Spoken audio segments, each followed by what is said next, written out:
Bonsoir à tous, chers amis. Nous sommes ce soir le jour de la Elula de Rabbi Meir Baal HaNes, un jour important, Pesach Sheni. Nous allons débattre aujourd'hui du sujet majeur de cette semaine, qui est bien sûr la Elula de Lag BaOmer. Lag BaOmer, ce jeudi soir, ainsi que vendredi, le jour de la Elula de Rabbi Shimon Bar Yochai. Aujourd'hui, le jour de la Elula de Rabbi Meir Baal HaNes. Et le sujet qu'on va voir ensemble aujourd'hui, c'est comment peut-on se réjouir le jour d'un décès d'une personne, à plus forte raison le jour d'un décès d'un tzaddik, à plus forte raison danser dans un cimetière, comme tout le monde le sait que c'est une des Ilulotes les plus grandioses qui se déroulent en Israël chaque année, avec près d'1 demi-million de personnes qui sont présentes pour pèleriner sur la tombe de Rabbi Shimon Bar Yochai en ce jour de Lag BaOmer. Comment est-ce possible? Comment peut-on se réjouir lors d'un décès ou suite à un décès? Comment peut-on chanter? Comment peut-on faire la fête? Et on va voir que c'est un rapport avec la paracha de cette semaine, puisque dans la paracha de cette semaine, on nous parle bien sûr de lois qui concernent le Kohen. Pourquoi un Kohen n'avait pas le droit de se rendre impur? Quelle était la particularité du Kohen? Pourquoi il ne peut pas se rendre impur à un mort? Et si on peut élargir encore plus la question, quelle était la particularité de Rabbi Shimon Bar Yochai? Quelle était la particularité du Zohar, auteur de la Kabbale, près de 1900 ans? Qu'est-ce qu'il a fait de particulier? Qu'est-ce qu'il a fait différent des autres qu'il a mérité que le jour de son décès, le jour de Lag BaOmer, c'est un jour qui s'est avéré comme jusqu'à nos jours être un des jours les plus joyeux du calendrier. Je disais tout à l'heure, un jour de décès n'est pas un jour pour être joyeux, et un lieu dans lequel on a enterré une personne, on a enterré un tzaddik, n'est pas un lieu dans lequel on peut en général faire la fête, danser, chanter, comme il se passe toute la nuit, parfois les jours d'avant, en Israël et dans le monde entier. Célèbre ce grand jour, bien sûr, c'est pas seulement la raison parce que Rabbi Shimon Bar Yochai est décédé ce jour-là. C'est aussi le jour parce que l'épidémie s'est arrêtée, avec les 24 000 élèves de Rabbi Akiva qui sont décédés, et ce jour-là, ça s'est arrêté. Il y a beaucoup d'autres raisons, mais néanmoins, ça n'enlève pas le fait que c'est quand même un jour où il y a eu ce décès du grand maître du peuple juif qui était Rabbi Akiva, par Rabbi Shimon Bar Yochai. Et donc, comment se fait-il que ce jour-là, on se réjouit?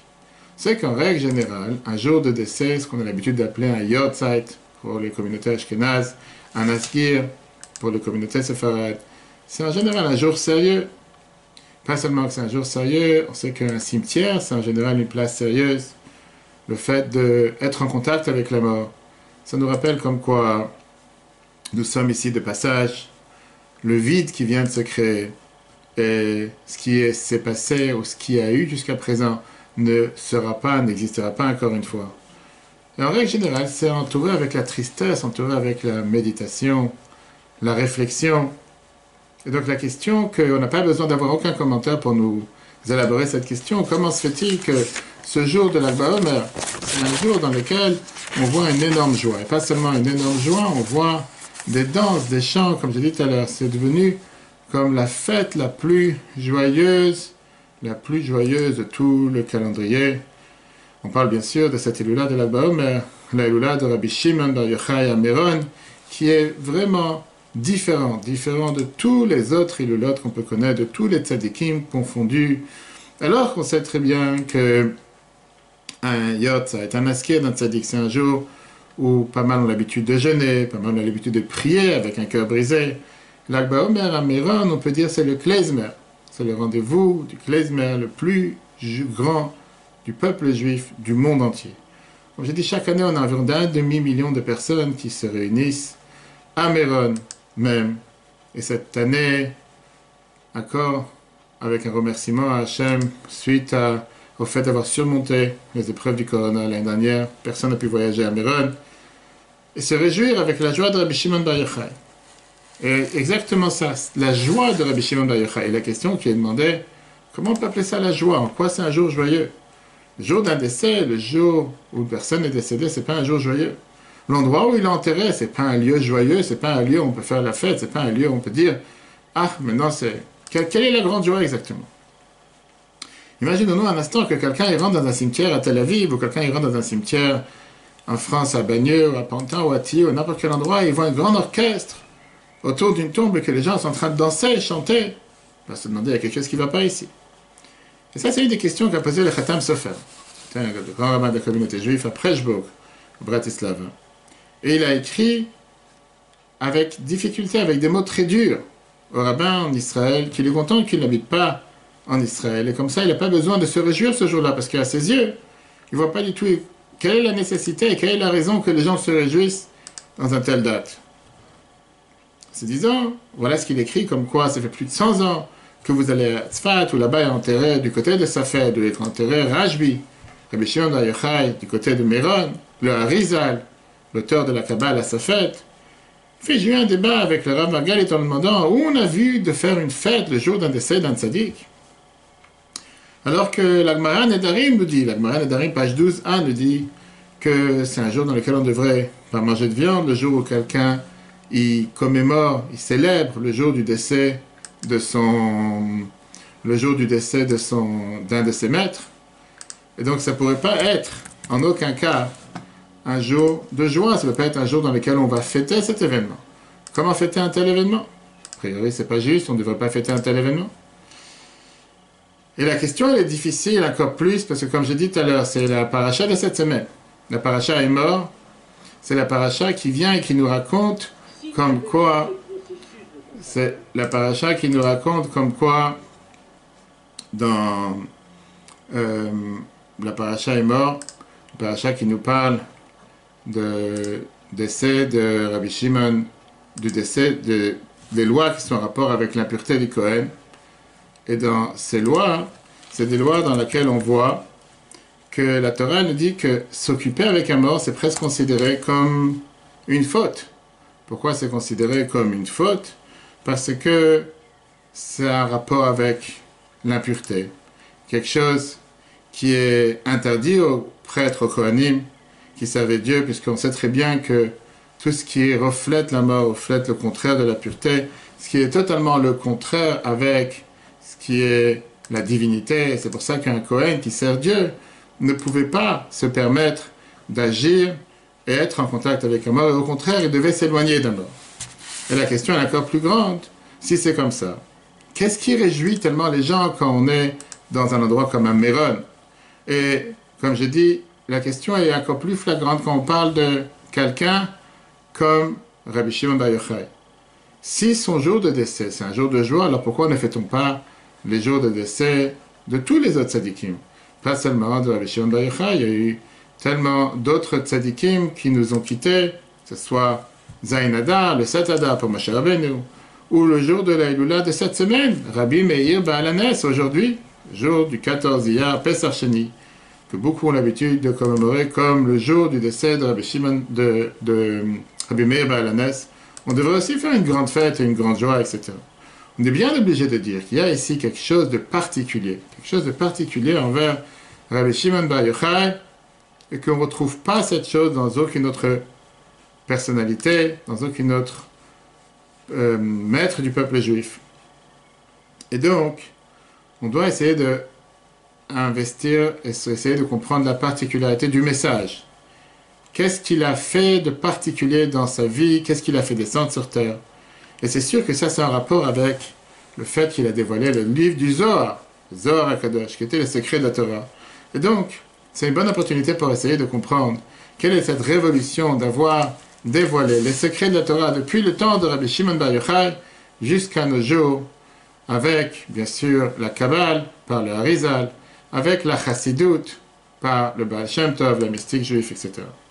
La paracha d'Emor, qu'on a commencé à lire hier, c'est une paracha qui englobe, qui a à l'intérieur plus de 63 mitzvot, 63 commandements. C'est presque un dixième, un peu plus, des 613 commandements. Comme je dis, la paracha, elle commence tout de suite avec les lois qu'on vient et qu'on parle de ce qui concerne particulièrement les Kohanim.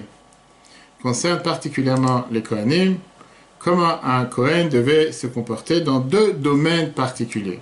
Et on nous fait savoir tout de suite que le Kohen, il avait deux devoirs particuliers. Tout d'abord, le premier devoir qui était étroitement lié au Kohen, c'était avec qui il peut se marier. Et après ça, bien sûr, on parle aussi de tout ce qui sont les sujets de pureté et impureté qui sont particulièrement les lois liées au Kohen. D'abord, Torah te dit comme quoi un Kohen, qui n'était pas le grand prêtre, pouvait se marier seulement avec une femme qui ne s'est jamais mariée, ou bien une veuve, mais il ne pouvait pas se marier avec une femme divorcée. Alors que le grand prêtre, lui, pouvait se marier seulement avec une femme célibataire, il n'avait même pas le droit de se marier avec une femme veuve. Le deuxième commandement qu'on voit dans la paracha, c'était l'interdiction de se rendre impur pour un mort. Un Kohen n'avait pas le droit d'être en contact avec un mort, il n'a pas le droit d'être en contact avec qui que ce soit qui est ou un lieu dans lequel peut se trouver un mort, il n'a même pas le droit de transporter son lit, il n'a pas le droit d'être sous le même toit, sous le même endroit où se trouve un mort, il n'a même pas le droit de marcher sous des tombes de morts. Bien sûr, un Kohen normal, qui n'est pas le grand prêtre, il a le droit de se rendre impur pour ses sept proches, sa femme, son père, sa mère, son frère, sa sœur, son fils, sa fille, que Dieu nous en préserve. Et le grand prêtre avait le droit de se rendre impur seulement ce qu'on appelle pour un maître mitzvah, qui veut dire une personne décédée qui n'a personne d'autre qui peut s'occuper de lui. Ça, c'est ce qui est écrit dans la paracha de cette semaine, Vayikra, chapitre 21. On parle ici d'une interdiction bizarre, qui limite énormément à la vie des Kohanim, puisqu'ils avaient le devoir d'enterrer leurs proches à la limite de la barrière du temple, du cimetière, pour pouvoir venir prier sur leur tombe. À l'hôpital, il fallait arranger une organisation particulière pour qu'ils puissent, les Kohanim, visiter un hôpital, avec une séparation des bâtiments où se trouvent les morgues, où se trouvent les malades. Et pareil, pas mal de précautions sont prises quand on veut qu'un Kohen puisse prier sur la tombe de Tzadikim, tout celui qui est parti prier sur le Ohel du Rabbi Lubavitch à New York. On sait que le Rabbi avait demandé de ne pas faire un toit sur cette tente qui recouvre le Ohel. Et pareil, d'entourer le cercueil, si on peut dire, avec une barrière de 80 cm pour qu'on ne soit pas considéré comme si on est en contact avec les morts. Néanmoins, la tradition en Israël, on sait très bien que les Kohanim vont prier dans la cave des patriarches, vont prier sur la tombe de Rachel. On sait très bien qu'ils ont tous l'habitude d'aller en général prier sur la tombe de Tzadikim, Rashbi Amerom. Alors certains disent parce que c'est fait d'une manière particulière, parce que la pierre tombale et parce que l'endroit où ils sont enterrés, c'est pas exactement la même chose que si ça aurait été dans un autre cimetière, c'est fait de manière différente. Et c'est la raison pour laquelle là-bas ils peuvent le faire, ils peuvent aller visiter. Je ne vais pas rentrer dans les détails à la RIC, ce n'est pas le sujet d'aujourd'hui. Mais on voit ici qu'il y a une loi particulière qui vient et qui met une particularité, une interdiction particulière sur le Kohen. Et pourquoi? Pourquoi le Kohen a le devoir de se séparer plus particulièrement des personnes, des décédés, différents de tout le reste du peuple juif? Et c'est une question que le Midrash Tanchuma demande dans la paracha Emor, chapitre 1. À quoi ça ressemble? Il dit quelqu'un qui avait un cuisinier qui rentrait et qui sortait chez le roi. Et le roi lui dit, je décrète sur toi que tu n'as pas le droit de voir un mort toute ta vie. Parce que tu viens et tu vois à ma face, j'ai pas envie que tu rendes impur mon palais. Pareil, Dieu il dit aux prêtres, aux Kohanim, qui rentrent dans le temple, pas le droit de se rendre impur à un mort. Ok? Bien sûr, c'est quelque chose de particulier pour la grandeur qui montre la grandeur du Kohen. Le fait que Dieu est en contact avec la vie, un Kohen a le devoir de s'éloigner de la mort. Un mort, par définition, c'est l'opposé à l'Akdusha, l'opposé à la sainteté, puisque la Torah nous dit Va'atem advekim b'Hashem Elokechem chaim kulchem hayom. Vous qui êtes attachés à Dieu, automatiquement, vous êtes attachés avec la vie, la divinité reflète la vie, la naissance, la création, alors que le corps, qui est sans vie, qui est sans neshama, sans âme, qui est vide, est contraire de la divinité. Et donc un Kohen qui sert Dieu proche du temple, il a le devoir de faire attention, de ne pas se rendre impur avec un mort. Comme une personne qui sert un roi, qui doit faire attention à son hygiène de manière beaucoup plus importante que si c'est quelqu'un qui travaille dans un simple restaurant. Mais néanmoins, la question n'est pas répondue. Pourquoi le Kohen a le devoir de faire attention aujourd'hui? Aujourd'hui, il ne sert pas dans un temple. Aujourd'hui, on est en exil. Surtout qu'aujourd'hui, de toutes les façons, on sait que la majorité des Kohanim sont impurs parce qu'ils ont été en contact avec un mort. Et de toutes les façons, aujourd'hui, ils ne pourront pas rentrer dans le temple s'ils ne vont pas se purifier avec la cendre de la vache rousse, quand Mashiach sera là. Et donc, qu'est-ce qui se passe s'ils vont se rendre impurs encore une fois? nachmanite. Et Moshe ben Nachman, grand sage d'Espagne, dans le chapitre 21, verset 1, il vient et dit la raison suivante. L'interdiction de ne pas se rendre impur à un mort, même si maintenant ils ne vont pas dans les temples, parce que ce sont des kohanim, des prêtres pour Dieu, ils servent Dieu, et ils ont un devoir de se comporter avec une certaine honneur, un certain respect, une certaine grandeur, de ne pas se rendre impur. Donc d'après Nachmani, la réponse pourquoi un Kohen a le devoir de ne pas se rendre impur avec un mort, c'est pour rappeler aux Kohanim le fait qu'ils ont un statut particulier. Ils ont un respect particulier, s'éloigner du mort, n'est pas seulement pour se préparer, pour pouvoir servir Dieu dans le temple, une fois que Mashiach arrive, si Dieu veut aujourd'hui, mais pour leur rappeler de manière éternelle leur statut particulier, leur statut de respect. C'est une des raisons pourquoi ils ont eu aussi cette limite au début de la paracha, avec quelle personne ils avaient le devoir ou le pouvoir de se marier. Parce que c'est une manière de, on va dire, d'honorer du fait qu'ils vont se marier avec une personne dont le mariage n'a jamais eu lieu. Ça ne veut pas dire qu'une personne divorcée, c'est une personne de seconde classe. Mais se marier avec une personne qui n'a pas encore eu, on va dire, un souci ou une épreuve ou un tel défi à remonter. Mais différemment de tout ce qu'on vient de voir au début de cette paracha, on arrive à ce jour de l'Akba Omer et on voit tout d'un coup quelque chose de différent. La première source qui nous parle le fait qu'il fallait monter sur la tombe de Rashbi ce jour-là et être énormément joyeux, c'est dans les écrits de Rabbi Chaim Vital, l'élève particulier, l'élève préféré du Harizal, le Hari HaKadosh. Il écrit comme ça dans les Sha'ar HaKavanot au sujet de Sfirat HaOmer. La coutume du peuple juif d'aller le jour de l'Akba Omer, le 33e jour du Omer, sur la tombe de Rashbi. Et Rabbi Eliezer, son fils Améron, et là-bas on mange, et on boit, et on est joyeux. J'ai vu que mon maître, le Harizal, le faisait, qu'il est parti une fois là-bas le jour de l'Akba Omer, et lui et toute sa famille. Et ils se sont assis là-bas 3 premiers jours de la semaine. Rabbi Chaim Vital raconte la fameuse histoire qui nous montre l'importance de se réjouir le jour de l'Akba Omer. Comme ça a témoigné Rabbi Avraham Alevi, que cette année-là, lui aussi, il était là-bas. Et il avait l'habitude tous les jours de dire dans la bracha qu'on dit juste avant Modim dans la Hamida, Nachem Hashem Elokeinu et Avelet Tzion, console Dieu les endeuillés de Sion. Et puisqu'il était là-bas, il a aussi dit cette prière de Nachem.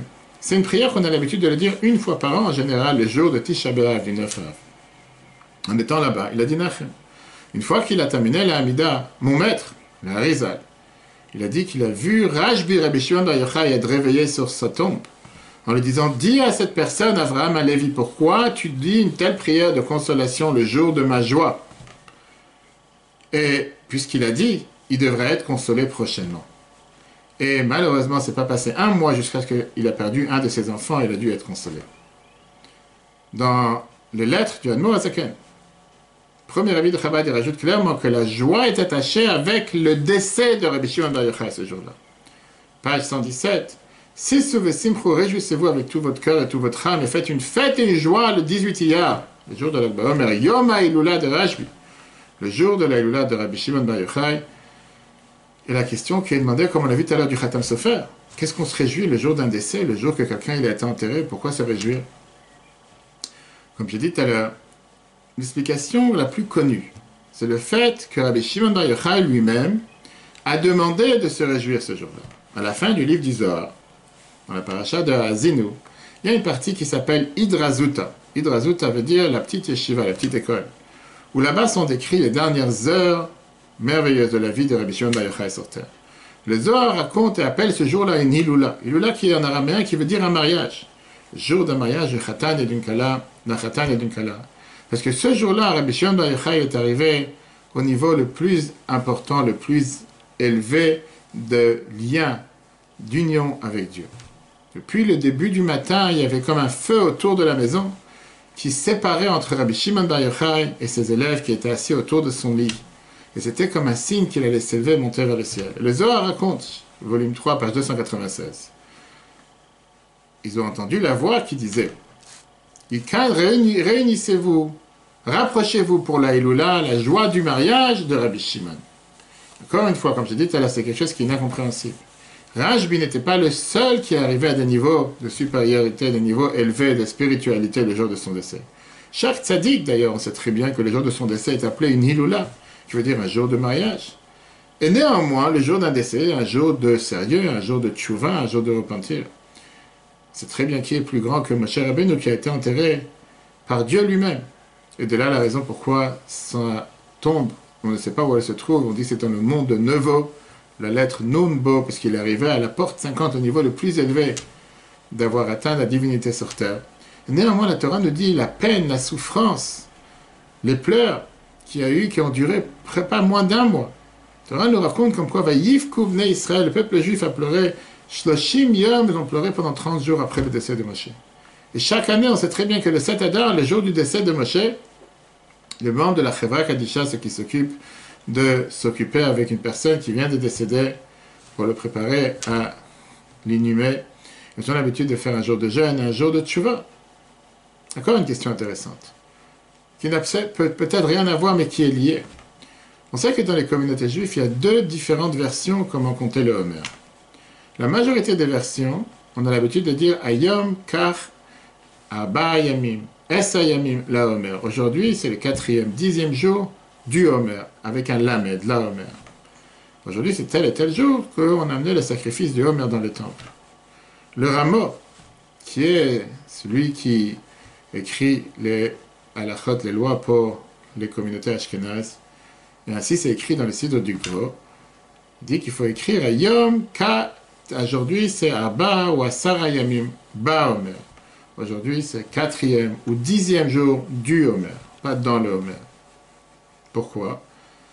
Puisqu'il dit qu'aujourd'hui on n'amène pas le sacrifice du Homer, ce fameux sacrifice qu'on amenait autour du temple.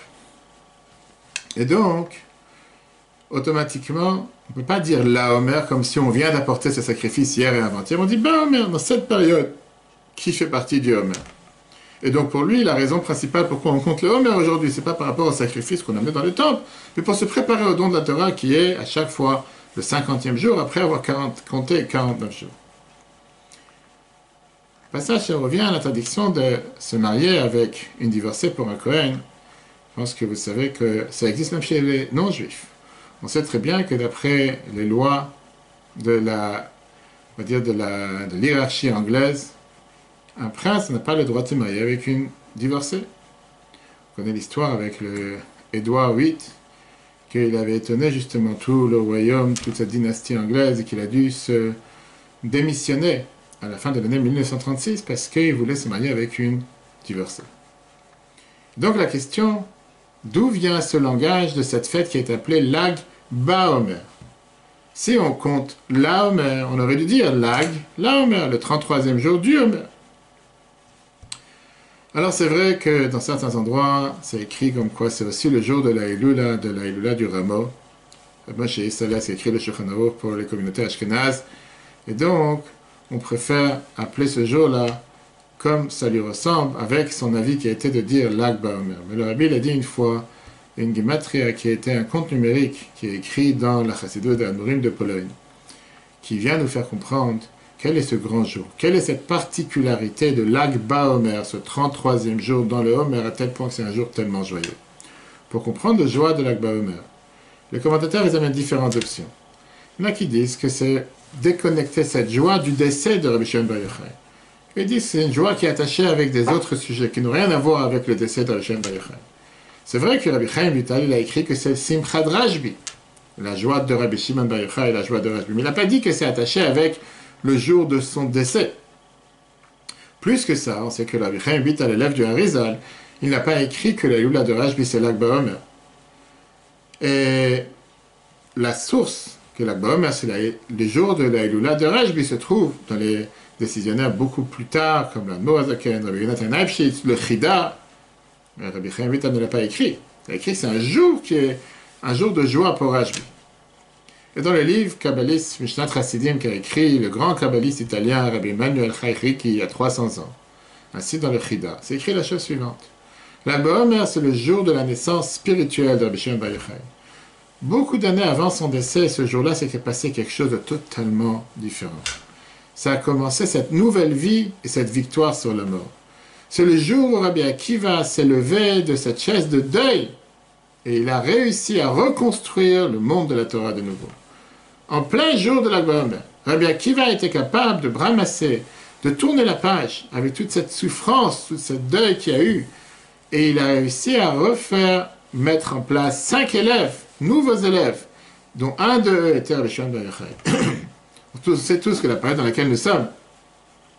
Pendant ces 33 jours, depuis Pessah jusqu'à Shavuot, Rabbi Akiva courait d'enterrement à enterrement, près de 700 enterrements par jour. Tout ce que Rabbi Akiva a construit toute sa vie s'est effondré avec cette épidémie, où chaque jour 700 enterrements, à tel point qu'au total, il a perdu 24 000 élèves. Comme ce qui s'est passé l'année dernière, pendant un mois ou deux, le début avec le virus, le coronavirus, dans certains endroits dans le monde. Le jour de Lag BaOmer, c'est le jour où l'épidémie s'est arrêtée et quelques élèves sont restés vivants. Une autre personne aurait pu être tellement abasourdie, effondrée, en se disant « ce monde est tellement cruel, il n'y a aucune raison d'investir dans ce monde ». Il serait tellement abaissé devant ce traumatisme, il aurait baissé les bras. Rabbi Akiva, en ce jour de Lag BaOmer, il a fait ce miracle. Il s'est levé de sa chaise de deuil. Il est parti faire couronner, nommer 5 nouveaux élèves. Il a amené au maximum cette foi juif, mais il a montré avec des faits comme quoi le mal est toujours momentané. Le mal finit par partir. La meilleure réponse à la difficulté, c'est de construire quelque chose de mieux que ce qu'on a fait avant. La Torah, d'ailleurs, nous donne ce devoir avec la première tragédie qu'on a subie.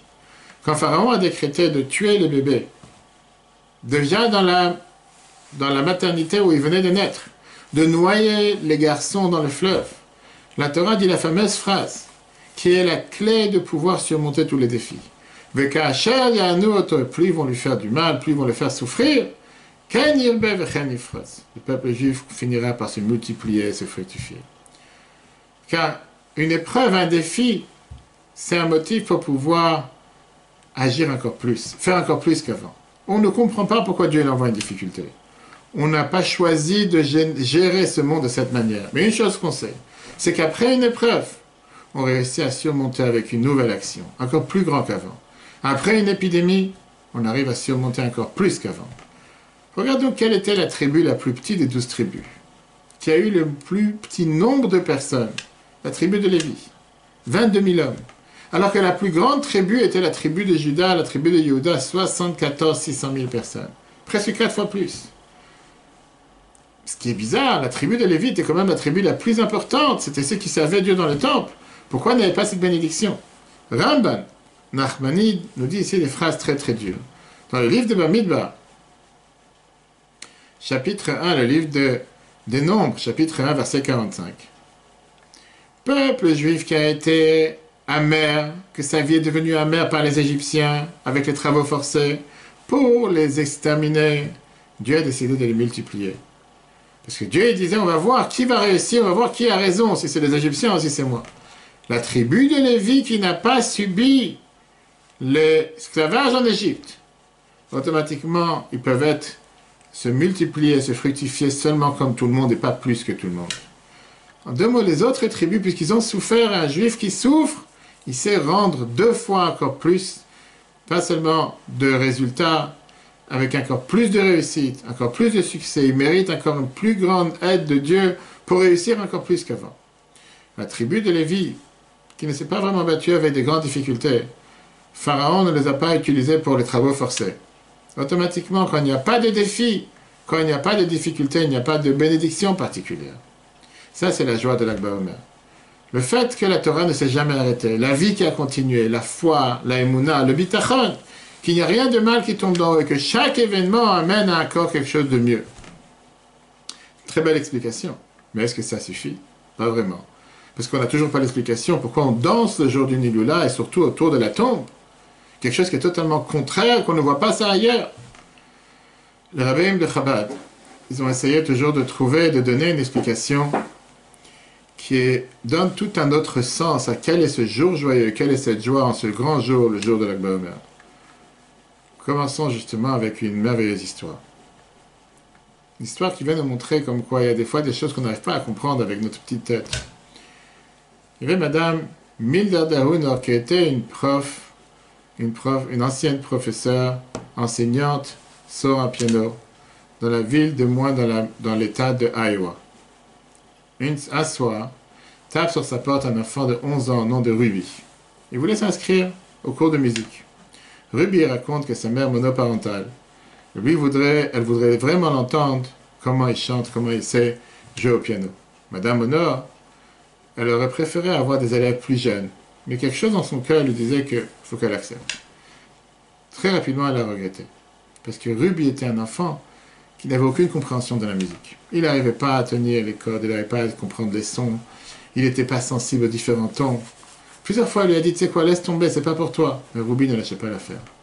Il a avancé de niveau en niveau, et chaque fois, il disait la fameuse phrase, que Dieu, à levaille, que Dieu fasse que maman puisse entendre comment je joue. Un jour, il a arrêté de venir. Elle était tellement contente. Elle s'est dit, j'ai pas de patience pour des élèves de ce type, des élèves de ce sort. Passe une année. Et elle a fait un concert pour toutes les familles des élèves. Ruby il a répondu au téléphone en disant que sa mère est très très malade et il ne pourra pas venir au cours. Mais néanmoins, il pourrait venir au concert. Je vais m'efforcer, je vais essayer de m'entraîner et tu verras, madame la professeure, que je vais être comme il faut. Arrive la grande soirée. C'était vraiment un événement merveilleux. Et arrive maintenant le tour de Ruby, notre cher enfant de 11 ans, qui doit maintenant faire sa performance devant tout le monde. Il avait les habits froissés, ses cheveux qui n'étaient pas du tout lavés, comme si ça fait déjà un mois qu'il ne les a pas lavés. Et tout le monde se disait dans la salle, où est sa mère? Pourquoi elle n'a pas habillé comme il faut pour cette grande soirée? Ruby il est assise devant le piano. Et les gens n'arrivent pas à croire. Une nouvelle âme s'est interprétée. Il commence à chanter ce concerto numéro 21 de Mozart. Magnifique. Ses doigts bougent sur le piano comme si c'était quelqu'un qui était un des plus grands pianistes du siècle. Et quand il finit en crescendo, après 6 minutes et demie, tout le monde applaudit comme si c'était le meilleur pianiste. Ruby, il a honte. Il prend le micro et veut dire quelque chose.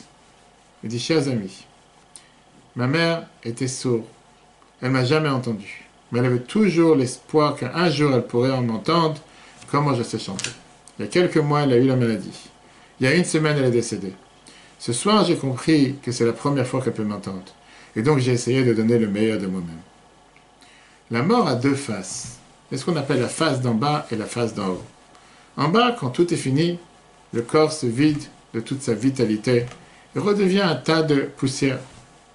C'est pour ça que la Torah nous dit que les forces d'impureté essayent de puiser leur souffle, leur vitalité à travers un corps. Un corps qui n'est plus sans vie. Mais il y a un autre aspect au fait que la vie part du corps. Ce qu'on appelle la liyat hanshama, l'élévation de l'âme, qui remonte à sa source supérieure. Et quand on parle de tzadikim, c'est déjà le summum, l'extase, la hiloula, la joie de mariage, le fait que cette neshama, l'âme, s'est séparée des limitations du corps et qui peut maintenant s'unir totalement avec Dieu. Dans notre cours, on peut revoir sur l'application eTorah, E-T-O-R-A sur Google et Apple. On a parlé longuement dans la paracha Chaïsara comme quoi le corps est totalement une matière physique. Il fait des actions. Mais d'où vient le sentiment qu'il y a dans le corps? D'où vient l'ego de la personne? Qu'est-ce qui est cette source d'énergie qui fait que quelqu'un se réveille chaque matin et veut dévorer la vie? Comme, prenons une personne qui est connectée à un smartphone avec un programme d'Android ou Apple qui fonctionne comme un être humain, qui est capable de parler, qui est capable de rire, qui est capable de sentir une douleur. Qu'est-ce qui manque? Il manque la vitalité à l'intérieur. Il manque cette énergie. Le téléphone, il peut faire semblant qu'il ressent. Mais il pourra peut-être dire que ça lui fait mal. Mais il n'a pas d'âme, il n'a pas un cœur qui bat à l'intérieur. Le corps, comme n'importe quelle chose physique, c'est quelque chose de pluriel qui appartient au domaine public. Tout ce que je sais sur mon corps, des autres personnes peuvent aussi savoir. On peut le mesurer, on peut le donner une certaine valeur. L'âme, c'est mon domaine privé. C'est le monde interne qui appartient qu'à moi et qui n'a aucun moyen de le mesurer. Il n'y a aucun moyen de pouvoir essayer de le confiner. Ça, ce sont mes pensées, mes souvenirs, ce sont les douleurs qu'une personne a pu avoir, ou le jardin secret que chacun a dans la vie. Durant une vie d'une personne, ces deux entités, ces deux composants travaillent dans le corps d'une manière synchronisée. Le jour où une personne quitte ce monde, le corps et l'âme se séparent. L'âme spirituelle retourne dans le monde d'en haut et chez les tzadikim, elle va s'asseoir sous le trône céleste. La plus grande difficulté, c'est que seulement cette âme ressent cette élévation, alors que les personnes qui sont encore en bas, qui sont endeuillées, eux, ils restent avec ce sentiment de manque, de vide, puisqu'une personne est une création matérielle qui est terrestre, et donc il languit ce contact physique de la personne qui vient de nous quitter. Il voudrait lever le téléphone, avoir encore une expérience, enlacer, embrasser la personne. Il n'est pas capable de sentir cette élévation de l'âme. Et donc la personne qui est restée sur terre reste avec la souffrance, reste avec ce vide, orphelin. Et c'est comme ça chez chaque personne qui part de ce monde, pas une seule personne. Rabbi Shimon Bar Yochai. Tout ce que Rabbi Shimon Rashbi nous a enseigné, c'est d'ouvrir une porte vers le ciel et d'essayer de voir dans le monde d'en bas ce qui se passe dans le monde d'en haut. C'était le premier qui a dévoilé les secrets de ce qui se passe dans le ciel. Le Zohar était la première essai, le premier test de vivre dans ce monde comme si on était dans le monde le plus élevé, le monde de l'émanation. De demander à chacun d'entre nous d'être soumis avec une telle soumission et amour à Dieu comme le ressentent les anges à chaque instant. Alors la question qu'on a demandé, pourquoi ça s'appelle Lag Baomer et pas le Lag Laomer, le 33e jour dans le Homer et pas du Homer? Rabbi ramène dans l'Écoute Sichot, volume 7, page 337, que dans les livres d'Admorim de Pologne, c'est écrit que Lag Baomer, sans le Vav, c'est le compte numérique Moshe, 345.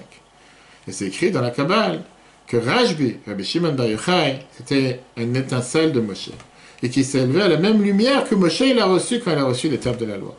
On dit Lag Baomer pour exprimer que Moshe, de Moshe jusqu'à Rashbi, depuis Moïse qui nous a donné les tables de la loi jusqu'à Rabbi Shimon Bar Yochai qui nous a donné le Zohar, il n'y avait pas quelqu'un comme lui. Le jour du décès de Rashbi, Lag Baomer tombe toujours le même jour du décès de Moshe Rabbeinu le 7 Adar. Et donc Lag Baomer tombera aussi toujours le même jour que le 4e jour de Sukkot, qui est le jour où on a l'invité dans la Soukha Moshe. Parce que 2 fois le ciel s'est ouvert. Moshe Rabbeinu est celui qui nous a donné la Torah dévoilée. Rashbi, Rabbi Shimon Bar Yochai, nous a fait descendre la Torah cachée. Et pour ce qui nous concerne, le travail de Rashbi est un travail considérable, un travail très élevé. Moshe a dévoilé la Torah de Dieu, la parole de Dieu à l'humain. Mais il n'a pas dévoilé Dieu lui-même. Moshe nous a raconté ce que Dieu lui a dit. Mais il ne nous a pas dit comment a l'air cette divinité. Il est monté au ciel 3 fois pendant 40 jours et 40 nuits, mais il n'a jamais dévoilé ce qu'il a vu là-bas. La Torah de Moshe parle de l'humain. La partie dévoilée, ce qu'on a le droit de manger, ce qu'on n'a pas le droit de manger, avec qui on a le droit de se marier, avec qui on n'a pas le droit. Où on a le droit de marcher, on n'a pas le droit. Qu'est-ce qu'on doit faire? Qu'est-ce qu'on doit sentir? Rashbi a fait quelque chose de beaucoup plus élevé. Il a commencé à faire descendre sur terre la partie cachée de la Torah. Il nous a fait comprendre, il nous a enseigné de reconnaître qu'est-ce qui se passe dans les mondes en haut. La Kabbale pose des questions qui débattent de quel est le but de la création en soi. Comment d'un seul créateur simple peut se créer tellement de particules et tellement de détails si différents? Comment ce lien qui existe entre le créateur et les créatures? La Kabbale vient dévoiler cette contraction qui a existé dans la lumière par laquelle Dieu il a créé le monde. Comment ces 10 attributs sont venus, ce qui sont appelés le terme des 10 séphirotes, ces 10 moyens par lesquels Dieu est en communication avec nous. Comment après il y a eu cette création des 4 mondes, le monde de l'émanation, le monde de la création, le monde de la formation, le monde de l'action, jusqu'au monde matériel dans lequel nous nous trouvons. Et c'est ce qu'on retrouve avec la Chassidut, dans le livre du Tanya, l'auteur, l'Admor Azaken, premier rabbi de Chabad. On peut revoir les cours sur l'application eTorah, eTorah sur Google Apple, on en tient déjà au 41e chapitre. La Kabbale vient nous montrer comment ce pulse de lettres que Dieu, avec lesquels il a créé le monde, ce qu'on appelle la Kabbale concrète. La Gemara nous raconte sur des sages qui étaient tellement grands érudits, qui étaient capables de créer avec ces différentes lettres un veau vivant et de pouvoir l'amener à manger à table pour Shabbat. Sur le Maharal de Prague, on nous raconte comme quoi il a créé ce golem, cette fameuse créature avec les lettres du Sefer Yetzirah, le livre de la Kabbale. Le point est que Rashbi Rabbi Shimon Bar Yochai a créé cette atmosphère spirituelle dans un monde matériel. Et ça s'expliquait même dans son vivant. Quand le roi de Rome a décrété sur lui un décret de mort, il a commencé à le chercher. Il n'est pas parti habiter dans une autre ville, il n'a pas délocalisé, il n'est pas parti habiter dans un autre pays, comme a fait Moïse, Moshe quand il s'est enfui de Pharaon. Mais il s'est caché dans une grotte pendant 13 ans comme un ange. Le prophète Élie lui a fait pousser un arbre de caroub sur la porte de la grotte. Il vivait là-bas comme dans le paradis, détaché, déconnecté du monde matériel. Ce que Moïse a fait dans le ciel, Rashbi a fait sur terre. Et donc il n'y a pas de question pourquoi on fête cette fête de Rashbi. Pourquoi on fête le jour du décès de Rashbi. Parce que Rashbi, Rabbi Shimon Bar Yochai, quand il vivait dans ce monde, c'est comme s'il vivait dans le monde d'en haut. Le haut est l'endroit où est enterré Rabbi Shimon Bar Yochai, n'est pas un endroit de mort, c'est un endroit vivant. Quand on est à côté de sa tombe, quand on est à côté de sa de son Noël, son Tzion. C'est comme le paradis, on peut ressentir l'élévation de l'âme dans les mondes d'en haut. D'après cette compréhension, le Rabbi il explique dans l'écoute Sichot, volume 1, page 287. On va comprendre pourquoi le Midrash, dans Shemot Rabbah, page 52, verset 3, il raconte sur l'élève de Rashbi qui a une fois abandonné les maisons d'études et qui est parti en dehors d'Israël pour faire des affaires. Il a énormément réussi, il est revenu en Israël après quelques années, il était très riche. Il rentre dans la yeshiva, Rashbi, il voit que tous les élèves le regardent avec jalousie. Eux, ils vivent d'une manière très très pauvre, ils sont à la maison d'études, et lui, il profite de tout le bien sur terre. Rashbi a fait sortir ses élèves dans la cour. Il a marché avec eux dans la vallée qui est à côté de Méron. Et il a dit comme ça, vallée, vallée, remplis-toi d'or. En un instant, la vallée s'est remplie de pièces d'or. Rashbi a invité tous ses élèves à aller prendre l'or qu'il y avait par terre, mais il leur a dit que tout ce qu'on prend dans ce monde vient sur le compte de ce qu'on nous est promis, nous est gardé dans le monde d'en haut. Les élèves ils ont compris l'illusion, ils n'ont pas pris de l'or. Et ils ont, avec ça, arrêté d'être jaloux de leur ami. Le Midrash nous raconte une autre histoire avec un autre Amora, maître de la Gemara dans une génération plus tard. Rabbi Shimon ben Chalafta était très pauvre. Il n'avait pas d'argent même pour les dépenses de repas de Shabbat. Il priait à Dieu et tout d'un coup s'est dévoilé une pierre précieuse et avec ça il s'est enrichi. Sa femme lui a demandé d'où tu as eu l'argent. Il a raconté. Elle a eu de la peine en disant que ça va certainement venir sur le calcul et le compte de notre salaire récompense dans le Gan Eden, dans le paradis. Son mari il a demandé à Dieu de reprendre la pierre et la pierre est partie. Le Midrash termine. Le deuxième miracle, que la pierre est repartie pour revenir dans le salaire qui leur était destiné dans le monde futur, est plus grand que le premier. Car du ciel, Dieu a l'habitude de donner mais pas de reprendre. Et la question qui est demandée, pourquoi le Midrash raconte cette phrase juste sur la deuxième histoire et pas sur la première avec Rashbi et les pièces d'or? C'est sûr que les élèves de Rashbi n'ont pas pris les pièces d'or de cette vallée. Et on n'a pas trouvé à côté de Méron une vallée pleine de pièces d'or. L'or a disparu, remonté au ciel. Alors pourquoi le Midrash ne dit pas ce Rashbi qu'il a mérité à un deuxième miracle plus grand que le premier? Mais ça, c'est justement l'idée. Car le deuxième miracle ne fait pas partie du travail de Rashbi. La spécialité que Rashbi a fait descendre sur terre, c'est de faire descendre l'abondance sur terre, comme si c'est un eau. Ça s'exprime par ça que Rashbi a montré à ses élèves qu'ils étaient présents dans ce monde, toute l'abondance qu'ils méritent grâce à leur service de Dieu. Le contraire, le fait que cette abondance reparte en haut, c'est pas son travail, c'est pas son devoir, ça fait pas partie de son ADN. Donc, chers amis, quand on va fêter cette semaine, si Dieu veut, la Iloula de Rabbi Shimon Bar Yochai, Lag BaOmer, en 1950, la Bible a écrit que tout celui qui ne peut pas être sur Rashbi, sur la tombe de Rashbi à Méron, il peut écrire sur la tombe de Tzadikim, écrire sur l'Ohel du Rabbi. Profitez de ce grand jour, ce jour de bénédiction. Car le jour de la Iloula de Rashbi, c'est un jour où on doit prendre sur soi de se renforcer dans l'étude de la Torah, et particulièrement les secrets de la Torah, qui est la Chassidut, comme elle est expliquée, détaillée. Et ça, c'est le moyen de pouvoir sortir, s'élever de l'exil, surmonter les défis, regarder la vie de haut en bas, comme ils sont dans le vrai monde, le monde d'en haut, en dehors des limites, en dehors des barrières qui se passent sur terre. Et Dieu nous a promis, comme on a vu l'histoire avec le Baal Shem Tov qui est parti voir la chambre de Mashiach en lui demandant « Matai Karatimar, quand est-ce que Mashiach viendra ?» Il lui a répondu que chez Afutsu Mainotecha Chutza, quand tes sources se répandront à l'extérieur. Le cours est dédié pour la mémoire de mon grand-père Meir Ben Yitzhak Weisberg, le jour de sa Iloula aujourd'hui, son Yortzeit, et aujourd'hui la Iloula de Rabbi Meir Balanes. Vous pouvez aller sur le site du Bet Rabat, rabat77.org, pour procurer des bougies à l'occasion de Rabbi Shimon Bar Yochai, et le cours en replay sur l'application eTorah, eTorah sur Google et Apple. Qu'on puisse bénéficier de toutes ces bénédictions et se revoir très très rapidement, le peuple juif tout entier, avec Mashiach et Yerushalayim, et d'ici là, tous ceux qui ont besoin, refouach les mains, bonne guérison, qu'ils soient guéris. Longue vie, bonne santé à tous et que des bonnes nouvelles pour tout le peuple juif partout où il se trouve. Le cours en replay sur eTorah, si Dieu veut, à la semaine prochaine.